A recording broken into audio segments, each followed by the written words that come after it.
Takulandirani ku AMTV Malawi kuchimake kwa nkhani zenizeni. Ngati nkhani imeneyo kuno kulibe, dziwani kuti nkhani imeneyo ndi yabodza.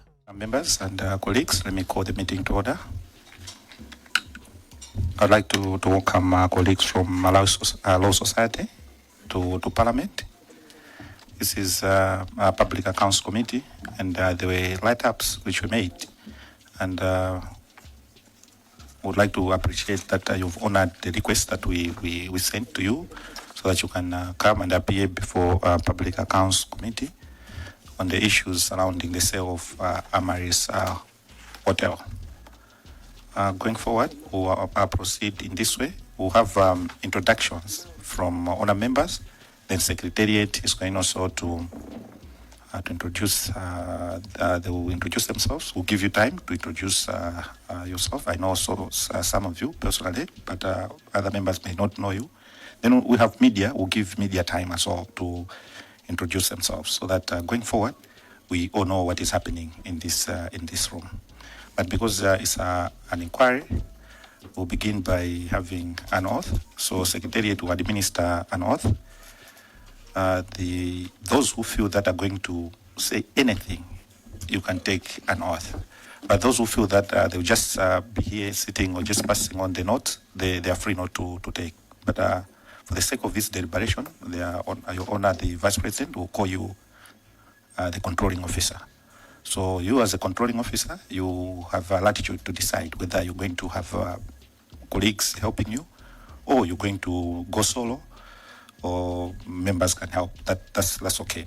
When members raise issues, maybe they want to raise a question, whatnot, I know you know them by name, but in this room they are here playing an oversight role. So as representative of the people, they will be recognized by the name.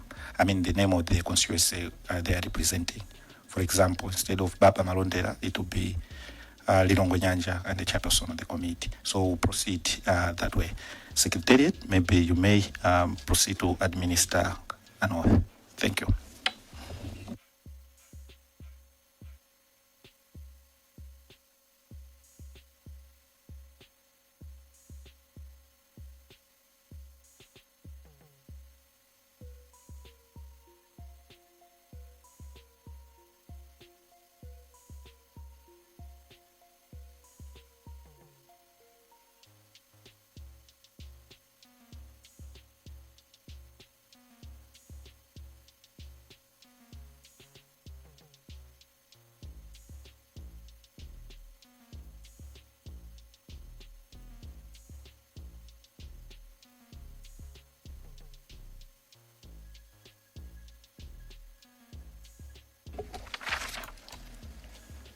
I, Makhaven Ngwata, do solemnly swear by the Almighty God that the evidence I shall give shall be the truth, the whole truth, and nothing but the truth.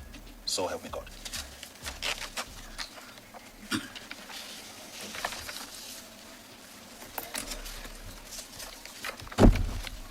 I, Crispin Ngunde, do solemnly swear by the Almighty God that the evidence I shall give shall be the truth, the whole truth, and nothing but the truth. So help me God.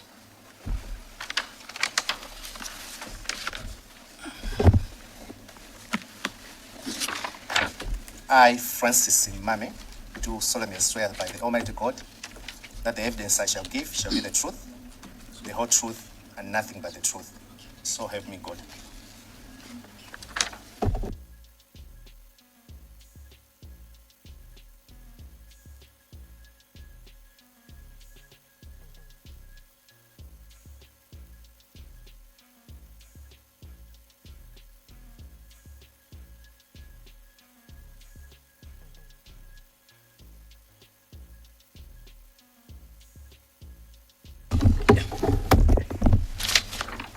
I, William Chibwe Jr., do solemnly swear by the Almighty God that the evidence I shall give shall be the truth, the whole truth, and nothing but the truth. So help me God.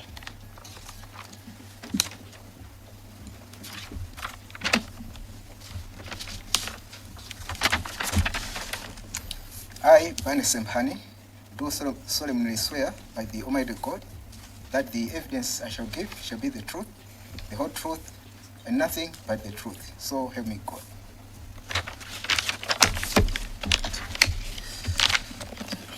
I, Innocent Chirwa, do solemnly swear by the Almighty God that the evidence I shall give shall be the truth, the whole truth, and nothing but the truth. So help me God.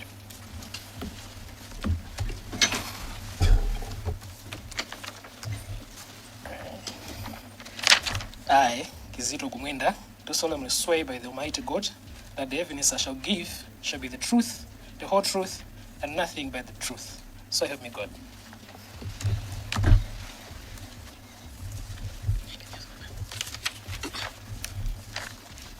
I, Felicitas Francisco. Sorry, use the mic.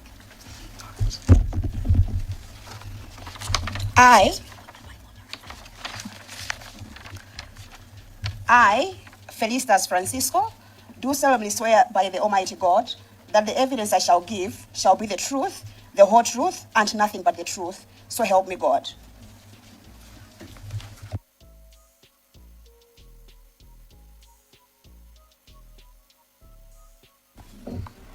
Thank you so much, Secretariat, for that role. Allow me, controlling officer, to ask honour members to introduce themselves. We'll start from my far right.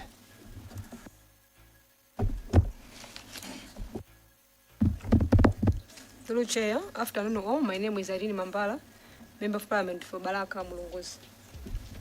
Good afternoon. Through you, the Chair, my name is Noel Olipipa, Member of Parliament for Blantyre, Chiromoni, Kabula, and Choli constituency, and a member of Public Account. Good afternoon, Chair. My name is Spiciani Banet Nyondo, representing the people of Chitipa Central constituency.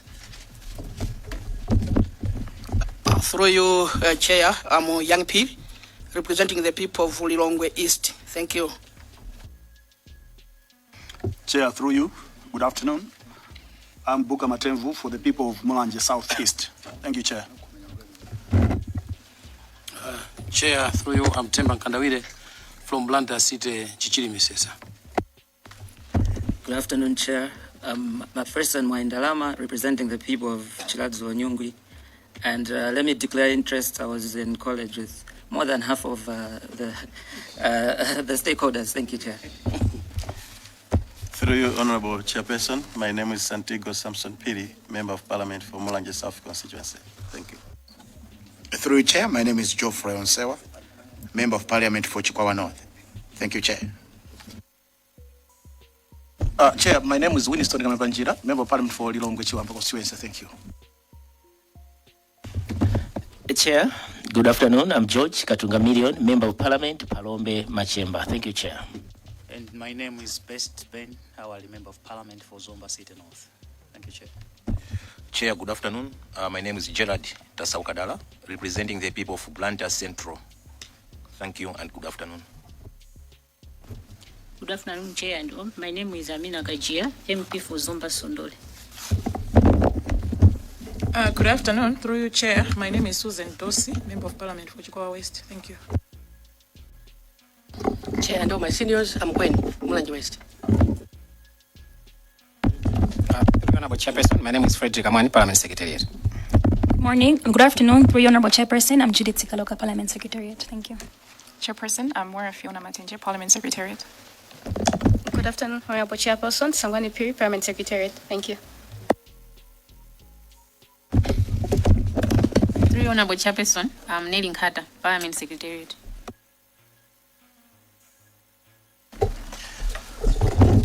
Through Chair, representing the people of the Lilongwe, this is Eisenhower Nkaka, and I'm sitting in for the Vice Chair. Controlling Officer, my name is Stephen Baba Malondera Kansiamo. I'm an MP for Lilongwe Nyanja constituency, and I'm a Chairperson of Public Accounts Committee.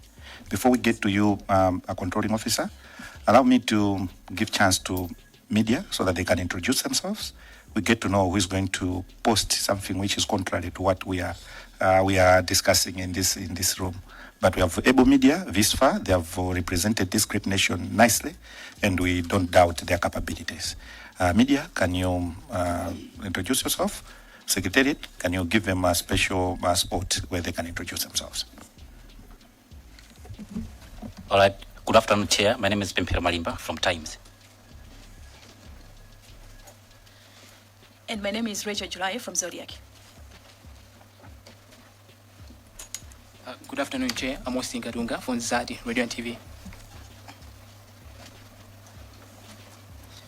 Good afternoon, Chair. My name is Comfort Blankety from Chisomo Radio Station. Thank you so much. And Chair, I'm White on Nikavasole because I'll publish my story as a Parliament Public Relations Officer. Thank you so much. I know the numbers has dropped because we've been here since 8 in the morning. We only had a break for about 15-20 minutes.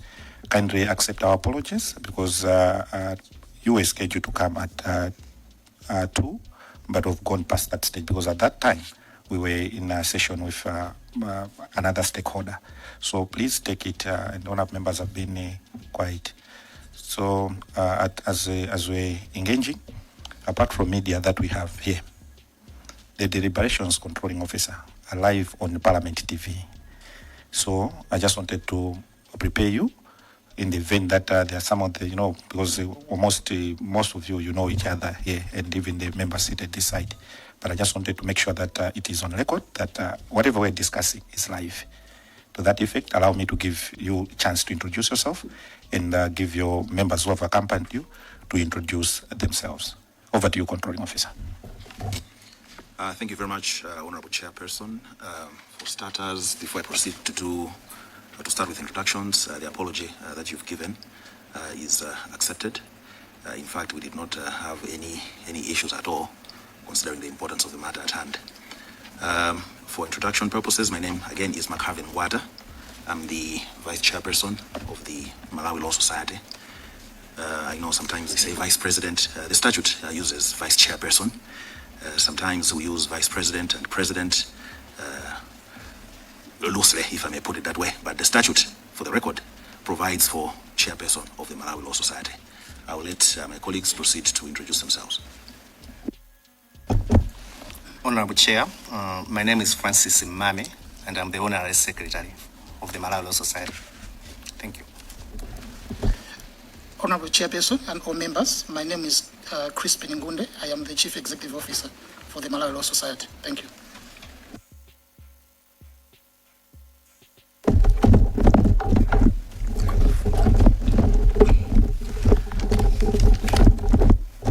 Thank you very much, Chair. My full name is William Chayabwega Chibwe Jr. I'm the chapter representative for the Northern Region. Good afternoon, Chair and the honorable members. My name is Bane Sempani. I am chapter representative for the center.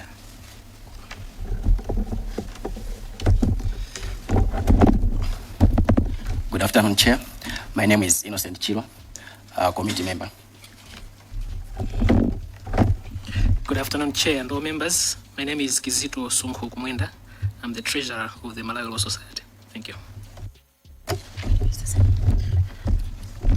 Good afternoon, Chair and all members. I'm Felicitas Francisco, committee member of the Malawi Law Society. Thank you so much, Controlling Officer.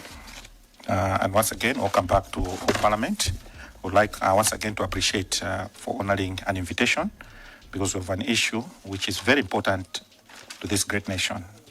And before we start the proceedings, as I've already indicated earlier on, this is a Public Accounts Committee. And this committee, as public accounts, it draws its mandate from the Constitution, because as you're aware, members of Parliament have 3 kilos looking at legislation, oversight, and representation. The more reason I say it, whenever they ask questions, they're representing different people from their constituencies. As such, they'll be recognized by the name. We're here to specifically handle an oversight role, because this issue requires special attention. As you're aware, about 10% of the pension money that we end up getting when we get out is contributed by the government. And all those who are working, they do contribute 5%, which is at around 66%. And if that has happened, we feel there's a need to provide a proper oversight into this thing. The more reason we have an inquiry. So this Public Accounts Committee has powers in accordance to Standing Order 151, where pursuant to Standing Order 151, the Public Accounts Committee, like any other committees of the House, has the following powers. There's several, but for the sake of this engagement, I'll just touch on 2. to summon or subpoena any person to attend and give evidence before a committee at a stated time and place, which is exactly what we're doing, because there were letters which were exchanged. And on top of that, we require any person to disclose and produce to the committee any papers and records in that person's control, possession, and custody relevant to the committee's proceedings. So we hope all those documents that you have will surely deposit, and as you've done.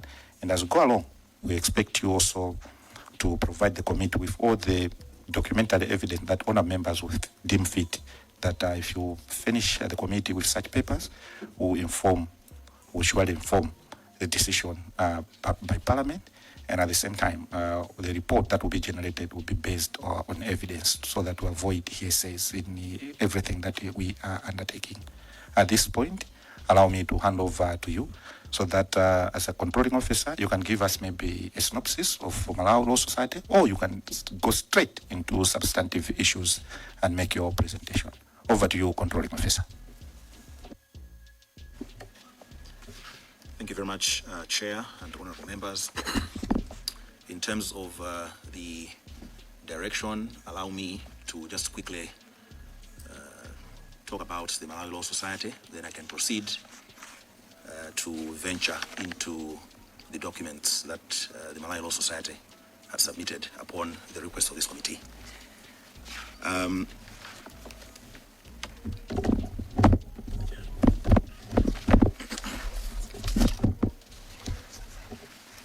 Honorable Chair and members, the Malawi Law Society is a creature of statute. We do have the Legal Education and Legal Practitioners Act, which sets up the Malawi Law Society. And when one looks at, in particular, Section 64 of that Act, it sets out a number of objectives of the society. And the one that I will dwell on much today, Honorable Chair, is one that is under Section 64, subsection D, that has to do with the protection of matters of public interest that touch on the law, if I may put it that way. And it is based on that provision that the Malawi Law Society finds itself at times making commentary on various issues, sometimes taking up proceedings as friends of the court, even instituting proceedings, where the Malawi Law Society is of the view that there are certain matters that need to be looked into based on that Section 64, subsection D. As I've said, Honorable Chair and members, that I would say is the starting point of why the Malawi Law Society finds itself talking about this transaction, and why eventually the Malawi Law Society finds itself appearing before this committee. With your leave, Honorable Chairperson, allow me to venture into the submission that we had made. It's quite a lengthy document, but we thought that for purposes of being thorough, we should still take the committee through a timeline of some sort that outlines the key events or the key issues that were brought to the society's attention by some whistleblowers. When one looks at the submission that the society did, I think the starting point, in our view, should be the 13th of September, 2023. So, 13th of September, 2023, a trust deed is executed. The trust deed that the Malawi Law Society has seen bears that date, the 13th of September, 2023, setting up the fund. Crucially, clause 3.0 of the trust deed sets out the main purpose of the fund. In summary, being to provide retirement or pension and other benefits to members or members' beneficiaries. Also crucial to note, specifically because from the 30th of September 2023, we'll be going to the 2nd of May 2023, backwards. Crucial to note is the fact that the trust deed itself has a commencement clause, That's clause 4.0. And under that clause, the commencement date is indicated as the 1st of July, 2017. Which is why from the 13th September, 2023, where we started our timeline, we go back to the 2nd of May, 2023. The information that is with the Malawi Law Society is that on the 2nd of May, 2023, Cedar Investments Limited, CIL, acting on behalf of Yusuf Investments Limited, sent a proposal to Niko Asset Managers for the purchase of 100% stake in the hotel in issue. Our timeline takes us to the 18th of May, 2023. On the 18th of May, 2023, Niko Asset Managers presents the proposal to the fund. And this proposal is at an indicative price of 47 billion kwacha, which the board approves in principle. From the 18th of May, 2023, our timeline takes us to the 19th of September, 2023. On the 19th of September, 2023, Niko Asset Managers formally communicates acceptance of the offer at a capped price of 47 billion kwacha, but continues to propose a 10 to 12% discount. And by that same letter, Niko Asset Managers notes that the formal agreement will be executed in due course. From the 19th of September, 2023, our timeline takes us to the 27th of September, 2023, which sees CIL, which is Cedar Investment Limited, communicating acceptance of the 47 billion kwacha amount referred to earlier, by which they also deny the proposal to factor in the discount as alluded to earlier. They proceed to further reiterate and to note the expectation that the formal agreement will be executed. From the 27th of September 2023, our timeline takes us to November 2023. Cedar Investments requests for a 30% adjustment, citing devaluation in the local currency. From November 2023, we go to December 2023, where we have Niko Asset Managers backtracking from the transaction, citing insufficiency in its earlier due diligence and position taken. They cited a number of things based on the information that the society has. The lack of expert input, this being a specialized hospitality business.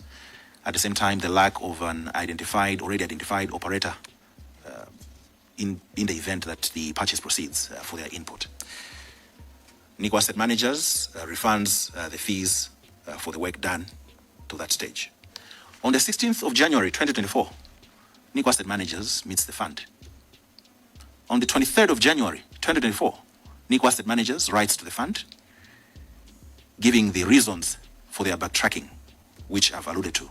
And when you look at the pack that we submitted, Honorable Chair and members, that is MLS 1. Those are extracts of the letters that were written by Niko Asset Managers. From there, our timeline takes us to the 17th of January 2024, which sees the board of the fund passing a resolution, essentially walking away from the purchase, based on the advice from Niko Asset Managers. That is under attachment MLS2 and is headed Resolution to Withdraw from the Amaryllis Hotel Purchase Transaction. It is signed by Mr. James Dairo Kumwenda as chairperson and Mr. Boyd Hamela as chairperson of the investment committee. Honorable Chair, members, our timeline from that point takes us to the 30th of January 2024, which sees the fund's principal officer writing the SPC, Secretary of the President and Cabinet, notifying that office of the third cohort of trustees. That's on the 30th of January 2024. On the 9th of November 2024, Yusuf Investments Limited writes the fund demanding finalization of the transaction and sets a deadline of the 15th of December 2024. That's on the 9th of November 2024. From there, our timeline takes us to the 1st of February 2025. And what happens there is that Nico Asset Managers writes Yusuf Investments Limited, informing them of the decision by Nico Asset Managers to move away from its earlier recommendation to the fund pertaining to the transaction. From the 1st of February 2025, we go straight to the 12th of February 2025, which sees Yusuf Investments Limited writing to Continental Asset Managers requesting that they take over as lead after Nico Asset Managers withdraw. Suffice to add that the information as provided to the Malawi Law Society is to the effect that subsequently Continental Asset Managers makes a representation on the purchase, and the fund instructs Continental Asset Managers to conduct their own independent analysis of the proposal, distinct from the earlier work that had been done by Nico Asset Managers. And following a series of meetings between the fund and Continental Asset Managers, the fund ultimately decided at a meeting held on the 10th of October 2024 not to proceed with any proposals presented by Continental Asset Managers. 2025 rather. Okay. Just a minute, Chair. Proceed. I had a point of order from Mulanje Southeast. What's gone out of order? The people of Mulanje Southeast, Chair, were confused with the dates, so the presenter has made a correction. That's not it. Let's wait.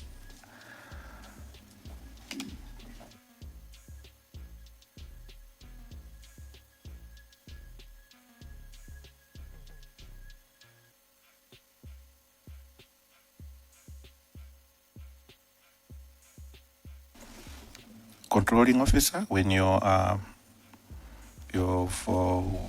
managed to get to where you're supposed to get, you may proceed. Thank you very much, Chair. Just a second.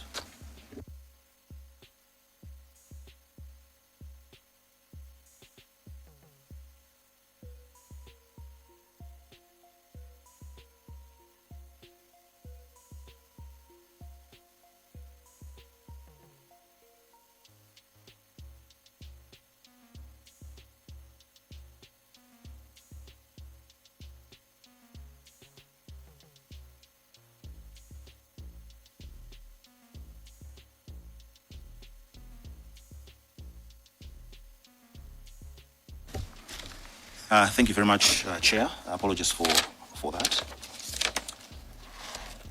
I will take the committee to the letter that Nico Asset Managers writes Yusuf Investments Limited, informing them of the decision to move away from the earlier recommendation to the fund pertaining the transaction. That should be 1st February 2024. Our apologies. I think I quoted the years inaccurately there. From the 1st of February 2024, when that communication is done, our timeline should take us to the 12th of February 2024. On the 12th of February 2024, and in the pack we are at paragraph 12. On the 12th of February 2024, Yusuf Investments Limited writes to Continental Asset Managers requesting that they take over as the lead, as I've said, after Nico Asset Managers had withdrawn. Controlling officer, does this mean that your earlier a submission pertaining to 1st February 2025. You had indicated at 1st February 2025 when Nico Asset Managers moved away from the transaction. Are we backdating that one to 2024 as well? Yes, Chair. We are backdating that to 2024. In fact, when you look at the pack that we have submitted, that is under paragraph 11. So it is indicated there, 1st February 2024. When you look at paragraph 10 talks of the 30th of January 2025. That's in the pack. So that 2025 should move downwards in the timeline.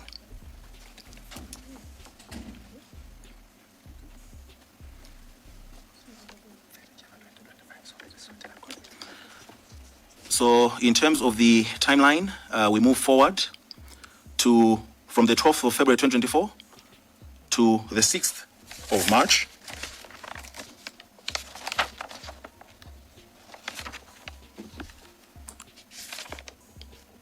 On the 6th of March, I would like to take the committee to the document attached as MLS 3 in the pack. Honourable members, you may check those documents on your phones.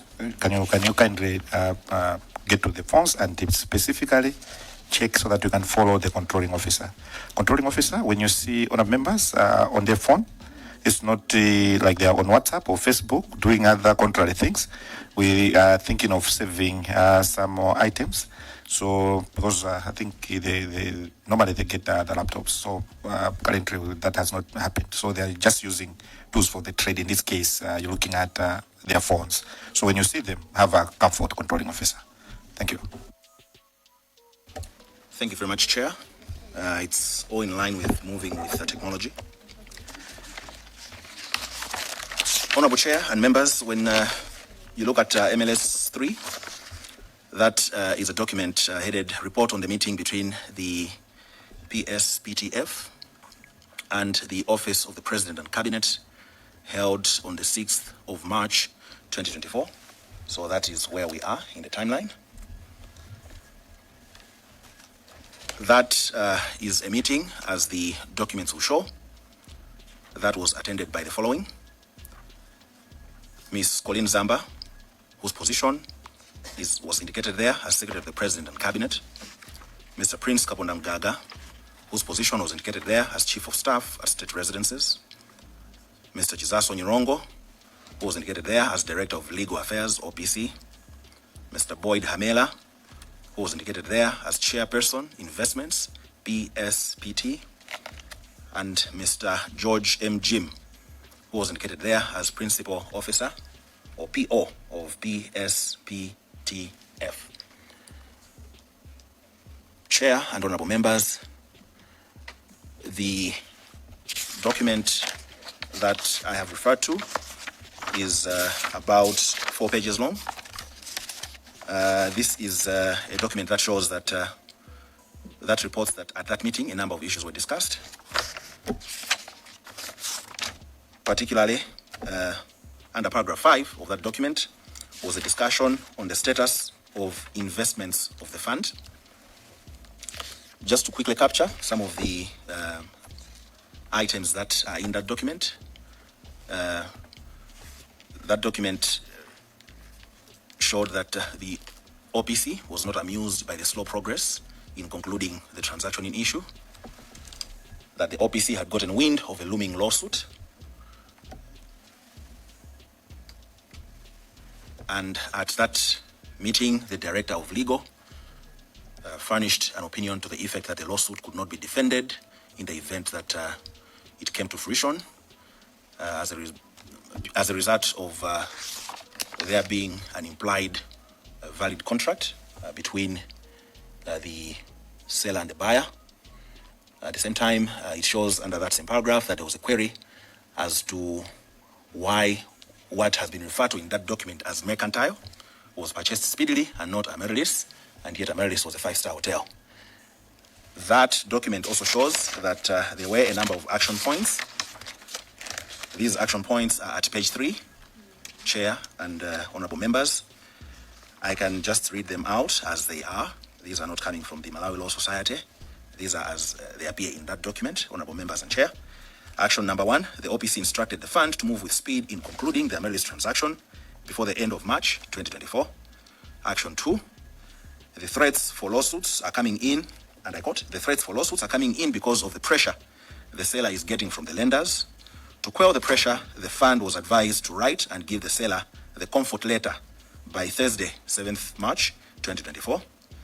Action 3, and I quote, the fund to submit a workable action plan by Friday, 8th February 2024 to the OPC for their ease of follow-up. Action 4, and I quote, being it that the issue has reached the highest office, the fund was advised to report on a weekly basis the progress made in this transaction. Make communication to the Director of Controlling Legal Officer. Services. Can you retake action 3? Because you're saying February, 8th February. Was it February or March? Can you retake that one? And you also indicated that on the same, you indicated that the seller was getting pressure from lenders. Did you manage to get details of the lenders on that document, or it was just captured as such? Thank you very much, Honorable Chair and members, for that question. Firstly, maybe I can just retake the action points, then I can respond to the question you've posed at the end. I will read them as they appear. Action 1. The OPC instructed the fund to move with speed in concluding the Amaryllis transaction before the end of March 2024. Action 2. The threats for lawsuits are coming in because of the pressure the seller is getting from the lenders. To quell the pressure, the fund was advised to write and give the seller the comfort letter by Thursday, 7th March 2024. Action 3, the fund to submit a workable action plan by Friday, 8th March 2024 to the OPC for their ease of follow-up. Action 4, being it that the issues has reached the highest office, the fund was advised to report on a weekly basis the progress made in this transaction. Make communication to the Director of Legal Services, Mr. Jizaso Nyirongo. Action 5, which is the last one appearing there, the fund to engage the next investment manager on the Amaryllis completion by 8th March 2024. Honorable Chair, to get to the question you posed in the end, our reading of this document does not specifically set out who these lenders are. Well, to put the record straight, you indicated that on that document, there was a communication that an asset manager was supposed to be engaged by 8th March 2024.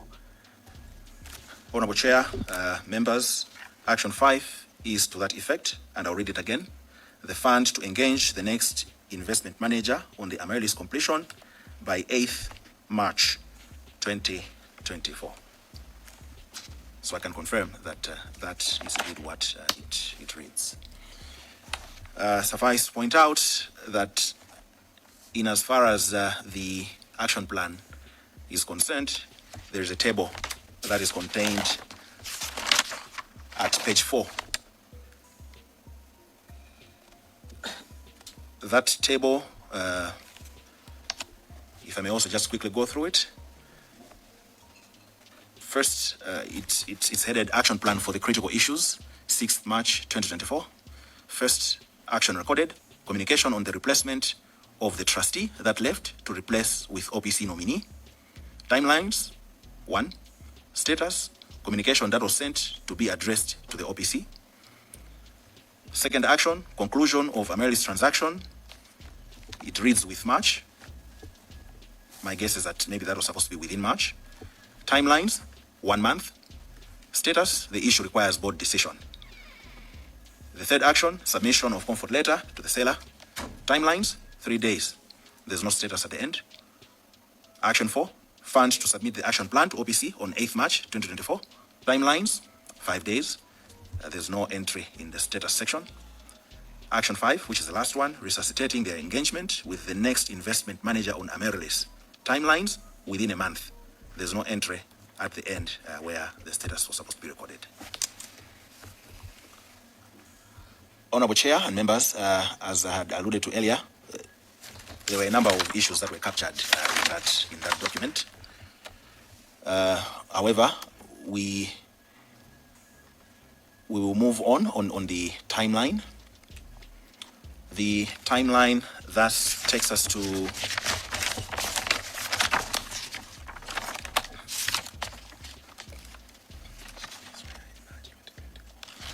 the 7th of March, 7th and 18th of March, 2024. In the main pack, what we are looking at is under paragraph 13. On the 7th and 18th of March 2024, comfort letters are issued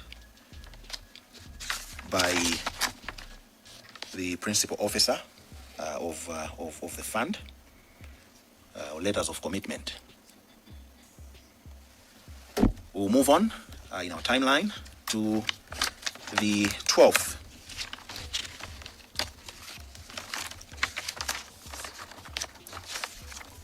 The 12th of March.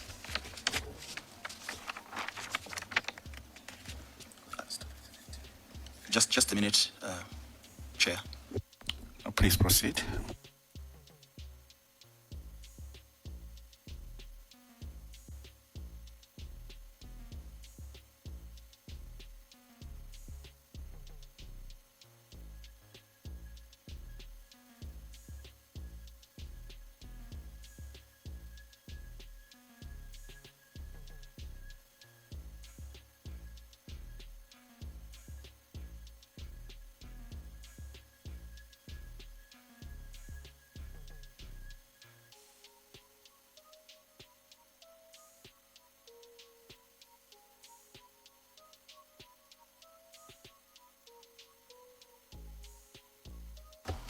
Thank you very much, Chair, for allowing us that brief time to just recheck our notes.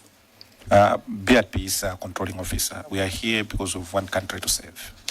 And the information that you're giving us, make sure that you're giving us correct information because we have a nation to serve. And we would like to give you all the latitude and freedom to take your time. We're here. Our members have already sacrificed their role. They've been here since 8. They have forgone even lunch. So we're good to go. Don't worry. Thank you very much for the reassurance, Chair and members. Maybe controlling officer, honored members, in the event that you feel that your sugar levels are low, since you've been here since 8 a.m., we'll give you time. Maybe you can walk out, stretch, but not everyone at once. But others can walk out and stretch and come back up until we get to this. And because more names are coming in and others are coming in, it means the scope is growing. So let's be vigilant and remain focused up until we get to a conclusion on these things to the best of our knowledge. Controlling officer, over to you. Thank you very much, Chair. As far as our timeline is concerned, as we did indicate, on the 7th and 18th, the information within the possession of the society is to the effect that comfort letters or letters of commitment were written by the principal officer.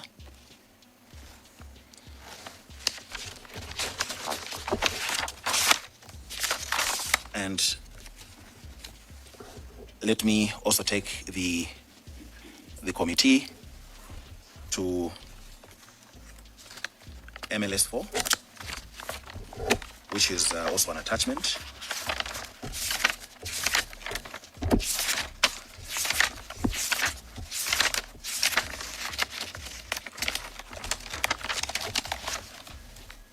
MLS4 is dated 12th March 2025.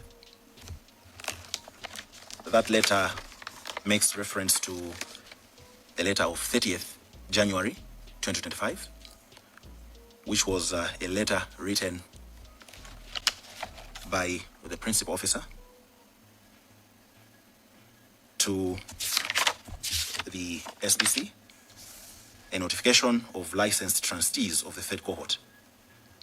And the letter that is there at MLS 4, dated 12th March, is in response to that letter that the principal officer had written. In that letter, what is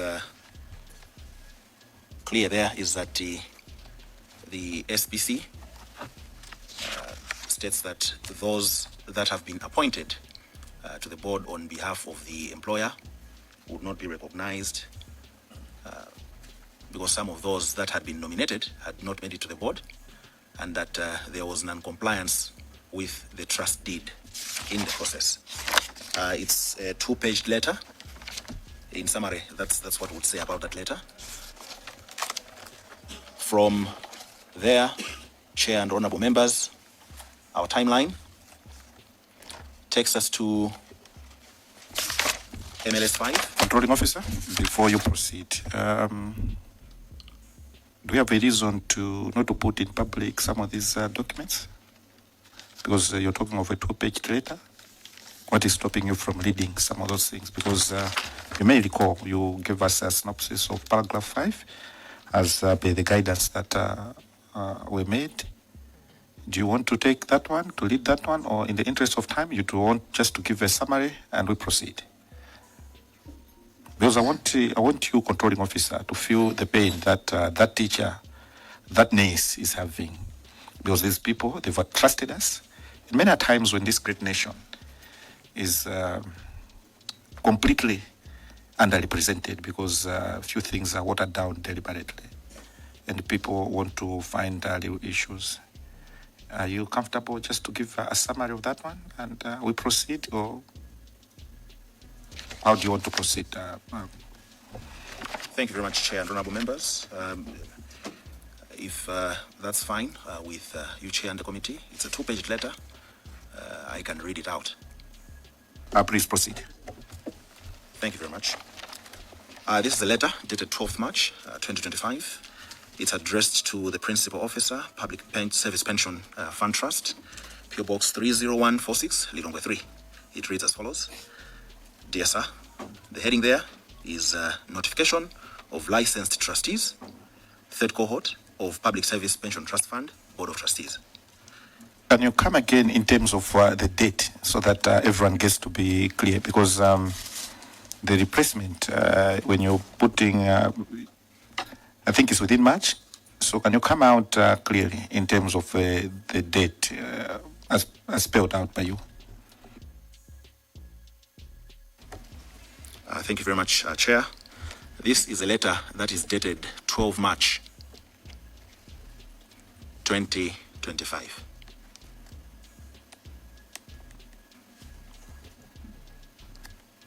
Chair, can I proceed to read it out? Please proceed. The heading of the letter reads Notification of Licensed Trustees, Third Cohort of Public Service Pension Trust Fund, Board of Trustees. First paragraph, I refer to your letter of 30th January 2025, bearing reference number PSBTF/01/30/01/25, where you are notifying this office of the licensed trustees forming the third cohort of the Board of Trustees of the fund. I have taken this notification with serious reservations and concerns, considering that I have keenly followed the nomination process of the proposed trustees. Firstly, I am concerned that the licensing process of the purported third cohort of the Board of Trustees proceeded before the proposed trustees had been formally appointed in accordance with the trust deed of the fund. Further, the appointing authority representing government, the Secretary to the Treasury, was not formally informed of the outcome of the vetting process that the Reserve Bank of Malawi undertook prior to the licensing the purported trustees. This is misaligned with the provision of the trust deed of the fund, which provides for the appointment process of the trustees. Third paragraph, I have received information that my legal counsel did contact your office to express the concerns that I had, which you ignored and proceeded to take the purported board for induction in South Africa in February 2025. Some of the members of the purported board are senior government officers whose travel my office was required to approve, but no communication was received from your office requesting such approval for the officers to participate in an activity that you had organized. Next paragraph. I am reliably informed that some of the persons nominated on behalf of the employer did not make it into the board for a number of reasons. I'm at pains to consider why such a development was not formally communicated to the employer, or at least the nominating institutions, especially the reasons for the failure of the fit and proper test by the Reserve Bank. I inquired from the Secretary to the Treasury, to whom this letter is copied, whether the formal appointments had been done for all the listed purported trustees, and his response was in the negative. For the foregoing reasons, I am unable to recognize the purported Board of Trustees until such time that you can provide the necessary documentation that shows that the constitution of this board was duly completed by the necessary steps that the trust deed provides for. Last paragraph. In my final capacity as head of the public service, I'm instructing you that before any further steps are taken with the purported Board of Trustees, formally submit a report regarding the constitution process of this cohort and desist from any further transactions with the persons you have listed in your letter until this matter is resolved. Yours faithfully, signed Colin Zamba, Secretary to the President and Cabinet, and copied to Secretary to the Treasury, Minister of Finance and Economic Affairs, Post Office Box 30049, Lilongwe 3. Chair, that is the content of that letter, which I have read out at your request. Thank you so much. You may proceed to get into other issues, because I think the committee is supposed to know some of the things that have appeared. It appears this far that even those who are supposed to manage the funds, the trustees, they decided to have an induction in South Africa, according to that letter. So we'll take that and ask you to proceed. Thank you so much, Controlling Officer. Over to you.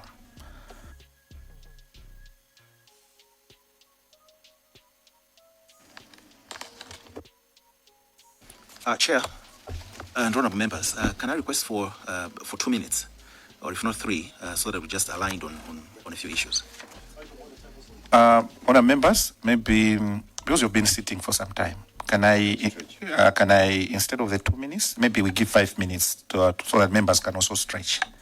Maybe before we take that route, I see a point of order from Mulanje's office. Chairperson, while our learned colleagues are looking for the realignment information, wanted to find out if they can provide copies of the comfort letters. They have attached everything else, but they have mentioned that the comfort letters were written around the 8th of March 2025, but there are no attachments in the docket. So if they can provide the same as they're looking for that information. Thank you, Chair. Thank you so much, Mulanje Southeast. Your point is valid. Controlling Officer, in your submissions, did you provide Parliament with the comfort letters? Thank you, Honorable Chair and members. These letters were not included in the submission, but with your leave, can we address maybe that with the specific reasons as the first point when we're back from the break? That's in order. We can proceed, Honorable members, for a half a break, 5 minutes.